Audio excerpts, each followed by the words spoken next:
क्या पाकिस्तान की मईशत दुनिया की मईशतों के गिरने के बावजूद उसके असरात से बच पाएगी?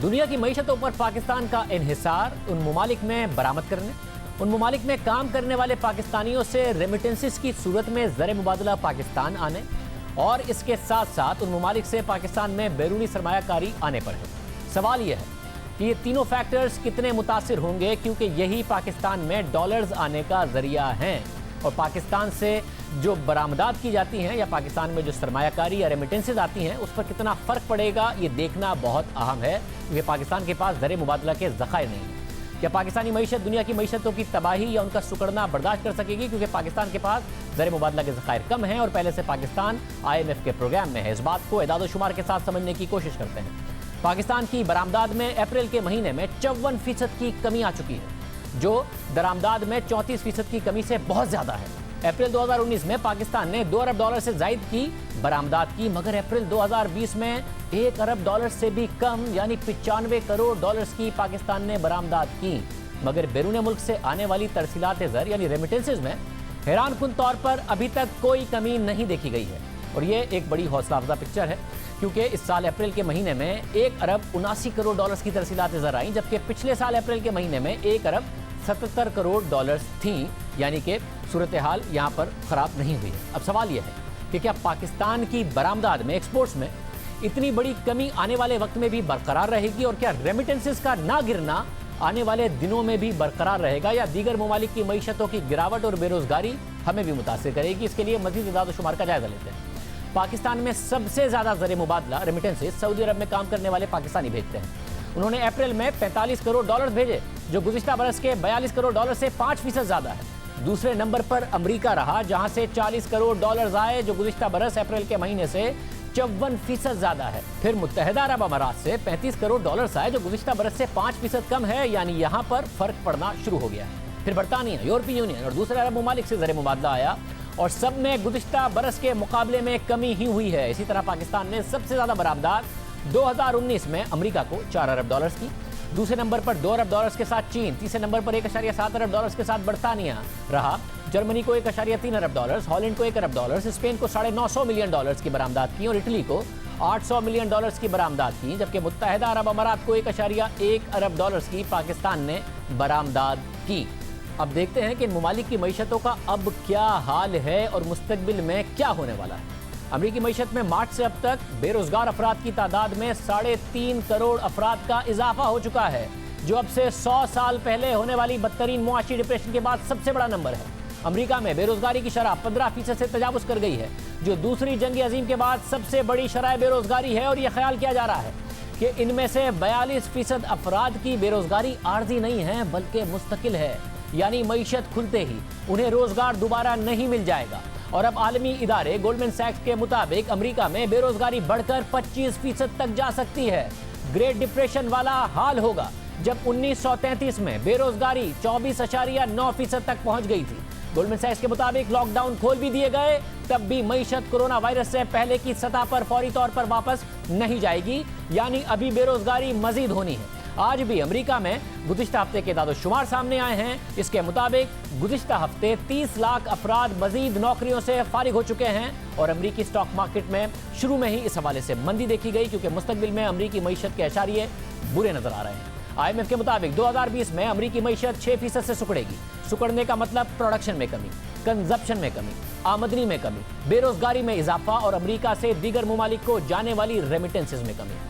जब अमरीकी अवाम की आमदनी कम होगी तो अशिया भी कम खरीदेंगे, यानी अमरीका की दरामदाद में कमी और दीगर ममालिक की बरामदाद में कमी। मार्च के महीने में अमरीका की दरामदाद में पहले ही 10% की कमी आ चुकी है। आने वाले दिनों में मजीद कमी की तवक्को है। साथ ही अमरीकी कंपनियां इस साल भारी नुकसान करेंगी, यानी सरमायाकारी भी नहीं करेंगी, जिसकी वजह से पाकिस्तान जैसी मईशतों पर भी फ़र्क आएगा। पाकिस्तान की बरामदाद और पाकिस्तान में सरमायाकारी अमरीका की तरफ से कम होगी। इसी तरह बरतानिया, जहां पाकिस्तान बरामद भी करता है और ज़र मुबादला भी आता है और सरमायाकारी भी आती है, बरतानिया की मईशत सिर्फ दूसरी तिमाही में 25% सुकड़ने की तवक्को है। पूरे साल 2020 में 14% सुकड़ने की तवक्को है। बेरोजगारी तारीखी सतह यानी 9% तक जाने की तवक्को है। बरतानिया के सेंट्रल बैंक ऑफ इंग्लैंड के मुताबिक यह बरतानिया की 300 साल की बदतरीन मुआशी कारकर्दगी होगी, यानी सन 1700 में ऐसी मई मुआशी कारकर्दगी देखी गई थी। इसी मईशत के साथ बेरोजगारी की शरह में मजीद इजाफा होगा, दरामदाद कम होंगी, यानी पाकिस्तान जैसे ममालिक में रेमिटेंसेज में कमी होगी और हमारी बरतानिया जाने वाली बरामदाद में भी कमी आएगी। अप्रैल के महीने में पहले ही बरतानिया से आने वाली रेमिटेंसेज 19% गिर चुकी हैं। तीसरा अहम मुल्क जहां से पाकिस्तान में सबसे ज्यादा ज़र मुबादला वहां काम करने वाले पाकिस्तानी भेजते हैं वो सऊदी अरब है। जहां से पाकिस्तान में सरमायाकारी भी हुई है, वहां से इमदाद भी आई है। तेल की कीमतें गिरने के बाद सऊदी अरब की मईशत इस वक्त बहरान में फंस चुकी है। इकदाम किए जा रहे हैं मगर मईशत संभल नहीं पा रही है। गुज़िश्ता दिनों सऊदी अरब के वज़ीर ख़ज़ाना ने मज़ीद इकदाम करते हुए खसारे पूरा करने के लिए वैल्यू एडेड टैक्स में 3 गुना इजाफा कर दिया और अपने शहरियों का माहाना वजीफा भी बंद करने का ऐलान कर दिया। इस वक्त सऊदी अरब को आलमी मंडी में तेल की कम कीमतों और कोरोना वायरस की वजह से दो तरफा क्राइसिस का सामना है और हुकूमत अब तेजी से अपने खर्चे कम करके और टैक्सेस से आमदनी बढ़ाकर खसारे को पूरा करने की कोशिश कर रही है। सऊदी अरब के ज़र मुबादला के ज़खायर तेजी से कम हो रहे हैं क्योंकि तेल की आमदनी की कमी अपने ज़खायर से पूरी करनी पड़ रही है। सिर्फ मार्च के महीने में सऊदी अरब ने 27 अरब डॉलर्स के ज़र मुबादला के ज़खायर खर्च कर दिए। अब सऊदी हुकूमत बहुत से हुकूमती इदारों और प्रोजेक्ट्स की फंडिंग या तो कम कर रही है या फिर प्रोजेक्ट्स को ही मनसूख कर रही है। इस वक्त कोरोना वायरस की वजह से सऊदी अरब में सिनेमा, रेस्टोरेंट्स, फ्लाइट्स, यहाँ तक कि उम्रा ऑपरेशन भी बंद है। हज भी नामुमकिन नजर आ रहा है जिससे सऊदी हुकूमत के आमदनी के ज़राए ख़त्म होकर रह गए हैं। सऊदी वज़ीर ख़ज़ाना के मुताबिक उनकी तेल की आमदनी आधी रह गई है और अब हुकूमत को अपना खसारा पूरा करने के लिए 60 अरब डॉलर्स का कर्ज लेना पड़ेगा। IMF के मुताबिक सऊदी मईशत इस साल 2.3% से सुकड़ जाएगी। सऊदी क्राउन प्रिंस मोहम्मद बिन सलमान का तेल की बरामद पर से सऊदी मईशत का इन्हिसार खत्म करके दूसरे प्रोजेक्ट्स में सरमायाकारी करने का मंसूबा भी खटाई में पड़ गया है। 500 अरब डॉलर्स की सरमायाकारी से एक नए जदीद शहर का क़याम भी खतरे में पड़ गया है। ऐसी सूरत हाल में सऊदी अरब में बेरोजगारी बढ़ेगी। ऐसी सूरत में वहां काम करने वाले पाकिस्तानी भी मुतासिर होंगे जिससे पाकिस्तान में आने वाला ज़र मुबादला और सरमायाकारी भी मुतासिर होने का खदशा है।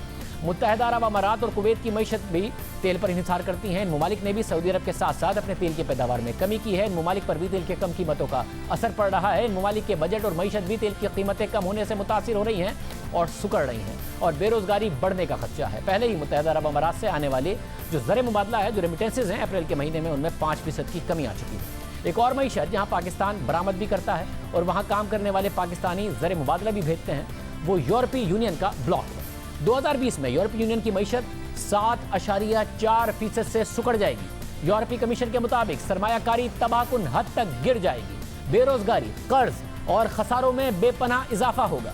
यूरोपीय यूनियन में शामिल ममालिक में इटली और स्पेन की मईशत 9% से ज्यादा सुकड़ जाएंगी।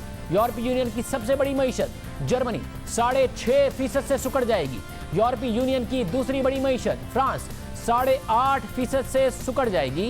यूरोपीय यूनियन में बेरोजगारी 9% से भी तजावुज कर जाएगी। यानी जो ममालिक इन ममालिक में बरामद करते हैं और ज़र मुबादला कमाते हैं वो भी बुरी तरह मुतासिर होंगे। इस वक्त पाकिस्तानी मईशत में सबसे बड़ी सरमायाकारी चीन से हो रही है।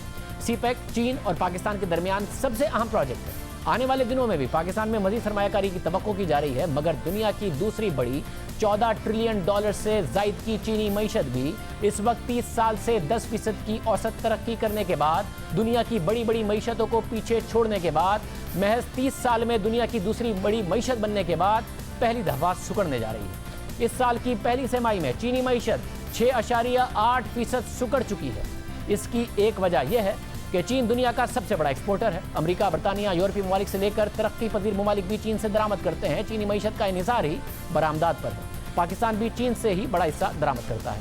चीन सबके साथ ट्रेड सरप्लस के साथ ही चलता है, ना कि तिजारती खसारा करता है तकरीबन सबके साथ। मगर जब दुनिया के तमाम ममालिक की मईशतें सुकड़ेंगी, आमदनी कम होगी तो लोग कम कंज्यूम करेंगे, कम खर्च करेंगे, यानी ममालिक कम दरामद करेंगे और चीन की बरामदाद में कमी आएगी जो आई भी है। मार्च में बरामदाद 185 अरब डॉलर्स तक गिर गई, फिर अप्रैल में मुस्तहकम हुई, 200 अरब डॉलर्स तक संभल गई। मगर इसके बारे में यही कहा जा रहा है कि मार्च के रुके हुए ऑर्डर्स अप्रैल में बरामद किए गए मगर आने वाले दिनों में बरामदाद बहुत ज़्यादा गिरने की तवक्को है जिससे चीन की मईशत मुतासिर होगी क्योंकि चीन में खुद भी गैर यकीनी की सूरत हाल की वजह से अवाम खर्च करने से कतरा रहे हैं। यानी चीन को भी दो तरफा खतरे का सामना है। एक तो बरामदाद में कमी, दूसरा खुद वहाँ के अवाम भी इस वक्त कम कंज्यूम कर रहे हैं, कम खरीद रहे हैं। बेरोजगार होने का खौफ है जिससे चीन की इंडस्ट्री को मजीद खतरात लाक हो गए हैं। इस सब का असर चीन की मईशत पर पड़ेगा और ये कहा जा रहा है कि चीन की मईशत में भी जो रिकवरी है वो वी शेप नहीं होगी कि जैसे गिरी थी फौरी तौर पर रिकवर हो जाए। दूसरे ममालिक के मुकाबले में तेज़ रिकवरी ज़रूर हो सकती है मगर रिकवरी का सफ़र मुश्किल ही होगा जाहिर है। और सबका असर पाकिस्तान जैसी मईशतों पर भी पड़ेगा जहाँ चीन से भरपूर सरमायाकारी होती है, कर्ज भी लिए जाते हैं। सिर्फ यही ममालिक नहीं, पूरी दुनिया की मईशत 3% से ज़्यादा सिकुड़ेगी। हालांकि कोरोना वायरस आने से पहले दुनिया की मईशत 3.5% तरक्की की पेशगोइयाँ की जा रही थी, अब सिकुड़ने की बात हो रही है 3% से ज़्यादा। ऑस्ट्रेलिया की मईशत इस साल 100 साल की बदतरीन सूरत हाल देखेगी जो और 6% सिकुड़ेगी। जापान की मईशत 2 तिमाहियों में पहले ही पिछली जो 2 तिमाहियाँ गुजरी हैं 5.5% से ज़्यादा सिकुड़ चुकी है, मज़ीद सिकुड़ने की तवक्को है। सिंगापुर की मईशत भी 4% तक सिकुड़ने की तवक्को है। ये सब सिर्फ बैरूनी सेक्टर के खतरात हैं जो दूसरे ममालिक की मईशतों के सिकुड़ने से मुमकिन तौर पर पाकिस्तान पर भी पड़ सकते हैं। पाकिस्तान की अपनी मईशत की अंदरूनी सूरत हाल भी इस वक्त हौसला अफजा सूरत हाल पेश नहीं कर रही है। खुद मुशीर ख़जाना डॉक्टर हफीज़ शेख के मुताबिक रवा माली साल में पाकिस्तान का बजट खसारा 9% तक जा सकता है। पाकिस्तान 3,900 अरब रुपए तक टैक्स जमा कर पाएगा जो 4,800 अरब रुपए के रिवाइज्ड टारगेट से भी 19% कम होगा। माली साल के शुरू में 5,500 अरब रुपए का टैक्स टारगेट रखा गया था, फिर बाद में उसे कम किया गया मगर उस कम किए गए टारगेट को भी पूरा नहीं किया जा सकेगा। यानी इस साल 1,600 अरब रुपए कम, साल के शुरू में जो टारगेट रखा गया था उससे 1,600 अरब रुपए कम जमा होंगे। पाकिस्तान की मईशत 1.5% से 2% तक सिकुड़ने का इम्कान है। इस पूरी सूरत हाल में पाकिस्तान कैसे इससे बच सकता है, कम फ़र्क के साथ, कम असर के साथ, तो क्या इस वक्त सूरत हाल नज़र आ रही है। हमारे साथ साबिक वज़ीर ख़जाना और माहिर मईशत शौकत तरीन साहब मौजूद हैं। माहिर मईशत हमारे मोहम्मद सुहेल साहब भी हमारे साथ मौजूद हैं। तरीन साहब बहुत शुक्रिया। तरीन साहब, वर्स्ट जो है, जो बदतरीन सूरत हाल थी वो पाकिस्तानी मईशत ने देख ली है या अभी भी आपको लगता है दूसरे ममालिक की वजह से पाकिस्तान और मुतासिर होगा? नहीं, देखें, अभी तो कोरोना वायरस के जो इफ़ेक्ट्स हैं वो पूरी तरह अभी सामने नहीं आए क्योंकि मार्च में शुरू हुआ है ये, तो अप्रैल में ही हमने देखा कि काफ़ी एक्सपोर्ट्स में भी काफ़ी कमी हुई है। रेमिटेंसेस थोड़ी सी इतनी ज़्यादा कम नहीं हुई और मे भी शायद ज़्यादा कम ना हो क्योंकि ईद की वजह से लोग पैसे भेजते हैं, लेकिन ये रेमिटेंसेस पे भी इफ़ेक्ट होगा बिकॉज जिस इकॉनमी से हमें रेमिटेंसेस आती हैं, जो गल्फ़ इकॉनमीज़ हैं, अमेरिका है, यूके है, वो सारे अफेक्टेड हैं कोविड से, तो रेमिटेंसेस भी कम होंगी और एक्सपोर्ट्स का तो काफ़ी बुरा हाल है। तो अभी ये हम देखेंगे कि इसके इफ़ेक्ट्स अभी और आएंगे और एक्सपोर्ट्स जो हैं वो 2 वजह से उस पर इफ़ेक्ट आ रहा है। एक तो बाहर की ममालिक हैं उन्होंने अपने इंपोर्ट्स ही करना बंद कर दिए, या क्योंकि वो भी लॉकडाउन में, और यहाँ से हम भी लॉकडाउन में थे तो हमारी प्रोडक्शन भी नहीं हो रही। तो ये किस वक्त ये एक किस्म से प्लेटो आएगा, किस वक्त ये हमारी एक्टिविटी फिर से स्टार्ट होगी, ये एक बड़ा क्वेश्चन मार्क है।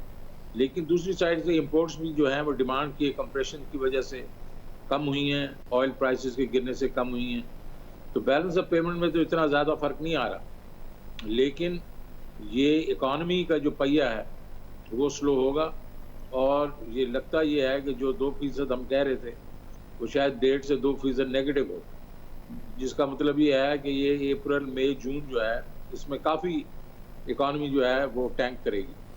तो मेरे नज़दीक तो अगला 1 साल जो है वो काफ़ी मुश्किल होगा। मोहम्मद सुहेल साहब, आपको लगता है अप्रैल में अगर बरामदात गिरी बट रेमिटेंसेस में इस्तेहकाम रहा, आने वाले दिनों में क्या सूरत हाल होगी दूसरी मईशतों को देखते हुए? शादे भाई, अभी ये 2-3 महीने लगेंगे जब जो इन्फॉर्मेशन जो है पूरी तरह से एब्जॉर्ब होगी, क्योंकि सबकी नेचर अलग होती है। रेमिटेंस की नेचर अलग होती है, एक्सपोर्ट्स की अलग होती है, क्योंकि रेमिटेंस जो हमने देखी है वो बहुत सी दफ़ा हालात ख़राब भी होते हैं, तो जो वहाँ पर बाहर आपका एक्सपेट्रिएट है वो खर्चों के लिए अपनी सेविंग्स में से पैसे दे रहा होता है। इसलिए हमने देखा कि तवक्कुआत के बरक्स रेमिटेंस बहुत ही कम गिरी हैं, कोई $100-200 मिलियन गिरी हैं।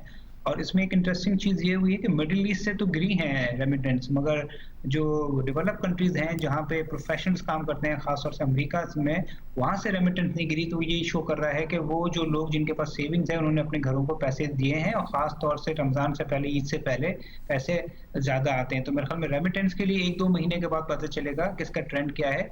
अलबत्ता ये ज़रूर है कि ये ट्रेंड नीचे की तरफ ही होगा जो दुनिया के हालात हैं। एक्सपोर्ट्स का फौरन इफेक्ट आ गया है इसलिए कि जो अप्रैल का महीना था वो यूरोप और अमेरिका के लिए बहुत ही सख्त था, तो सारे ऑर्डर्स कैंसिल हो गए थे और हमने देखा कि तवक्कुआत से ज़्यादा गिर गई एक्सपोर्ट। हम 30-40% कह रहे थे, एक्सपोर्ट 50% गिर गई, रेमिटेंस हम 10 से 20% कह रहे थे और रेमिटेंस बहुत कम गिर गई है। मगर आगे का ट्रेंड ये लग रहा है आने वाले दिनों में, चाहे पाकिस्तान में लॉकडाउन हो या ना हो, जो दुनिया के हालात हैं, जो रिसेशनरी हालात हैं, उससे 30 से 40% एक्सपोर्ट और 20 से 30% रेमिटेंस में गिरावट कुछ महीनों में देखी जा सकती है। तरी साहब, ज़ाहिर है अगर अप्रैल टू अप्रैल कंपेयर करें तो 1% का इजाफा है, मगर 6% गिरी हैं अगर मार्च में जो रेमिटेंसेज आई थी, और एक्सपोर्ट्स तो हमारी बहुत ज़्यादा गिर गई हैं। बजट कैसे बनेगा इस सारी की सारी सूरत हाल में, क्योंकि रेवेन्यू की सूरत हाल भी बहुत बुरी नज़र आ रही है। आने वाले दिन में क्या ऐसी इंप्रूवमेंट हो जाएगी कि बजट आसानी से बन जाए? आपने बजट बनाया, आप कैसे देख रहे हैं?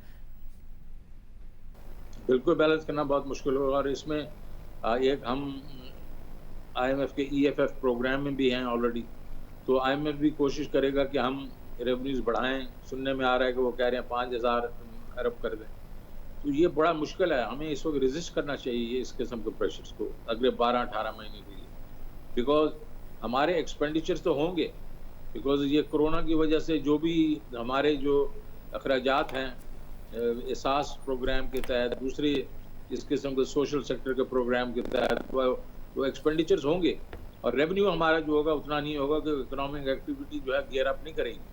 तो हम इस वक्त मेरे ख्याल में इस साल में जो 19-20 है उसमें शायद हम 9.5-10% फिस्कल डेफिसिट पे चले जाएं, और अगले साल मुझे नहीं लगता कि ये इससे काफ़ी कम होगा। तो हमें ये नहीं चाहिए कि हम एकदम ये कमिटमेंट कर दें अपने बजट में कि हम बहुत रेवेन्यूज बढ़ा देंगे और एक्सपेंडिचर कम कर देंगे। तो अगला 12-18 महीने जो है वो हमें एक किस्म से इमरजेंसी बजट बनाना पड़ेगा, और उसमें जो भी हम कर सकें हमें करना चाहिए, जिसके बीच में हमें जो रिस्केड्यूलिंग करनी चाहिए अपने डेट की, ताकि G20 के साथ भी, मल्टीलैटरल्स के साथ भी, ताकि बोझ कम हो। लेकिन मैं नहीं समझता हूँ कि अगर इस दफ़ा 9.5-10% फिस्कल डेफिसिट होगा तो अगले साल में वो 6% पे आ जाएगा या 7% पे आ जाएगा। मोहम्मद साहब, कोरोना से पहले भी ज़ाहिर मईशत पाकिस्तान की बहुत अच्छी तो नहीं कारकर्दगी थी, 2 साल की बुरी कारकर्दगी के बाद इस्तेहकाम ज़रूर आ रहा था। अब कम से कम इस्तेहकाम की जानिब हम जा सकते हैं, अब आपको मुश्किल ही लग रही है सूरत हाल? नहीं, बिल्कुल नहीं, पहले भी नहीं नज़र आ रही थी। कोरोना से पहले भी हम जो है बहुत पीछे थे, जब हमारे पड़ोसी मुल्क 5-5, 6-6% बढ़ रहे थे, हमारी 2 से 3% ऑफिशियल फोरकास्ट थी। तो जब हम पहले ही कोरोना से पहले ही हम थोड़े कमज़ोर थे या अंडर परफॉर्म कर रहे थे, तो अभी तो हमारी सिचुएशन और ज़्यादा अबतर होगी। अब आप देख लें कि जो दुनिया भर में फोरकास्ट आ रही हैं, बांग्लादेश की, इंडिया की, उससे बुरी हमारी आ रही हैं। अब तो हुकूमत पाकिस्तान खुद ये कहने पे मजबूर हो गई। हमने तो कोई 1.5 माह पहले रिपोर्ट की थी कि GDP पाकिस्तान की हिस्ट्री में गिरेगी, अभी तो हुकूमत पाकिस्तान खुद कह रही है कि 1 से 2% GDP कॉन्ट्रैक्ट हो सकती है। तो मेरे ख्याल में माशी हालात कोरोना से पहले पाकिस्तान के बहुत अच्छे नहीं थे, रिकवर ज़रूर हुए थे, जो सेंट्रल बैंक भी कह रहा है, बट वो ग्रेजुअल रिकवरी थी, और जिसको कोरोना ने बहुत ही शदीद झटका लगाया है, जिसकी वजह से मुझे लगता है कि अगले 6 से 12 महीने मईशत के लिए बहुत ही सख्त हों। तरी साहब, कंस्ट्रक्शन सेक्टर पर वज़ीर आज़म का ज़ाहिर है बड़ा जोर है। हालांकि ख्याल किया जाता है कि प्रॉपर्टी मार्केट, कंस्ट्रक्शन मार्केट तो उस वक्त बढ़ती है जब वैसे मईशत अच्छी चल रही हो, मगर आपको लगता है कंस्ट्रक्शन सेक्टर यहाँ से ड्राइव कर सकता है, जो वज़ीर आज़म को बहुत ज़्यादा उस पर फोकस करते हैं? देखिए जी, हमारा इशू ये है कि कंस्ट्रक्शन का पैकेज तो मिल गया है, डेवलपर वगैरह के लिए भी आपने बात कर ली कि अभी आप जब पैसे लगाएं तो हम पूछेंगे नहीं आपको, लेकिन अभी तक जो है वो बैंकिंग सेक्टर रोल प्ले नहीं कर रहा हमारी कंस्ट्रक्शन इंडस्ट्री में, हमारी हाउसिंग फाइनेंस इंडस्ट्री में, और उसके सारे अब लवाजमात जो हैं वो हमने पूरे कर लिए हैं। तो उसको अब ना साथ लेके चलना पड़ेगा बैंकिंग सेक्टर को कि भाई आओ और इनकी मदद करो, पहले डेवलपर की मदद करो ताकि वो कंस्ट्रक्ट करें, और फिर एंड यूज़र की मदद करो, जो ख़रीदार हों घरों के, फ्लैटों के, तो वो ख़रीद सकें 20-20 साल के लिए, 25-25 साल के लिए। तो ये इसमें थोड़ा टाइम लगेगा। जो सबसे बेहतर चीज़ एक और हुई है हमारे लिए कि इस डिप्रेशन की वजह से डिस्काउंट रेट जो है वो कम हुआ है, 13.25% से आके अभी इस वक्त 9% है। और मैं ये समझ रहा हूँ कि जिस तरह इन्फ्लेशन गिर रही है और ऑयल प्राइसेस का इम्पैक्ट जब आएगा, फुल इम्पैक्ट आएगा, तो शायद इन्फ्लेशन और गिरे, तो ये डिस्काउंट रेट और गिरना चाहिए। अच्छा, पहले डिस्काउंट रेट में कमी आई है, कल मॉनेटरी पॉलिसी अनाउंसमेंट है, आपको लगता है और कमी होनी चाहिए शरह सूद में? देखिए जी, इस वक्त तो 9% डिस्काउंट रेट है और आपकी हेडलाइन इन्फ्लेशन जो है वो 8.5 पे। इसका मतलब आपकी हेडलाइन इन्फ्लेशन ही कम है आपके डिस्काउंट रेट से। और अगर आप अपनी कोर इन्फ्लेशन देखें जो वो 6.5% है, तो इसका मतलब है कि कोर इन्फ्लेशन के लिहाज से तो 2.5% जो है डिस्काउंट रेट ज़्यादा है। और इस वक्त जब दुनिया में लोग डिस्काउंट रेट ज़्यादा से ज़्यादा कम कर रहे हैं, उनके पास इतनी गुंजाइश ही नहीं है। अगर अमेरिका देखें, दुनिया वेस्टर्न वर्ल्ड देखें, बाकी उनके पहले ही डिस्काउंट रेट्स जो थे वो 2-2.5% पे थे, उन्होंने उनको ऑलमोस्ट ज़ीरो कर दिया। हमारा तो डिस्काउंट रेट ही 13.25% था, तो हमारे पास तो बहुत गुंजाइश है कि उसको नीचे लेके जाना और एग्रेसिवली लेके जाना, ताकि ये एक दफ़ा किक स्टार्ट हो जाए, पहिया किक स्टार्ट हो जाए। क्योंकि डोमेस्टिक डिमांड को ऊपर आते आते भी देर लगेगी कि लोगों की इनकम तो अफेक्ट हुई है ना, तो आपने बिजनेसेस को खड़ा करना है। तो मेरे ख्याल में गुंजाइश बिल्कुल है और इस वक्त हेडलाइन इन्फ्लेशन को नहीं देखना चाहिए, हमें कोर इन्फ्लेशन को देखना चाहिए। मोहसिन साहब, आपकी क्या राय है, कल शरह सूद में क्या कमी की तवक्को कर रहे हैं? देखिए, हमारा ख्याल है कि जो मेजर कमी थी वो हो चुकी है। 13-13.5% का एबॉर्ड था, वो अभी 8% के करीब आ गया है। तो ये तकरीबन 5.5% जो है लेंडिंग रेट कम हो चुका है। तो हमारे हिसाब से बहुत ज़्यादा कमी नहीं होगी, अगर हुई भी तो मैक्सिमम 1% के करीब होगी। मगर वो जो 1% की कमी है वो ऑलरेडी काइबोर और टी बिल रेट ने एब्जॉर्ब कर ली है। मगर हमें ये नहीं भूलना चाहिए कि जब तक हमारा IMF के साथ जो EFF का एग्रीमेंट है दोबारा रीनिगोशिएट ना हो, जब तक पाकिस्तान का जो डेट रोल ओवर होना है वो उस पर क्लैरिटी ना आए, पाकिस्तान की सिचुएशन प्रिकैरियस रहेगी, नाजुक रहेगी। और अगर हालात सही नहीं हुए तो सेंट्रल बैंक भी ये सोचेगा, मॉनेटरी पॉलिसी कमेटी भी ये सोचेगी कि ऐसा ना हो कि बहुत कम इंटरेस्ट रेट से एक और क्राइसिस पैदा हो जाए कि लोग, चूंकि उनको रुपये में रिटर्न नहीं मिलेगा तो वो डॉलर खरीदना शुरू कर दें। और अगर ऐसा हुआ तो मेरे ख्याल में वो एक डबल क्राइसिस हो जाएगा पाकिस्तान के लिए कि जो अभी एक्सटर्नल अकाउंट थोड़ा सा स्टेबल लग रहा है उस पर भी प्रेशर आ जाएगा। तो मेरे ख्याल में बहुत बड़ा चैलेंजिंग टास्क है सेंट्रल बैंक की मॉनेटरी पॉलिसी कमेटी के लिए। हमारा ख्याल है कि मेजर जो डिक्लाइन होना था लैंडिंग रेट्स में, टी बिल में, वो ऑलरेडी हो चुका है। आप दोनों का बहुत शुक्रिया। पाकिस्तान की मईशत के हवाले से, मुस्तकबिल के हवाले से गुफ्तगू आपने सुनी।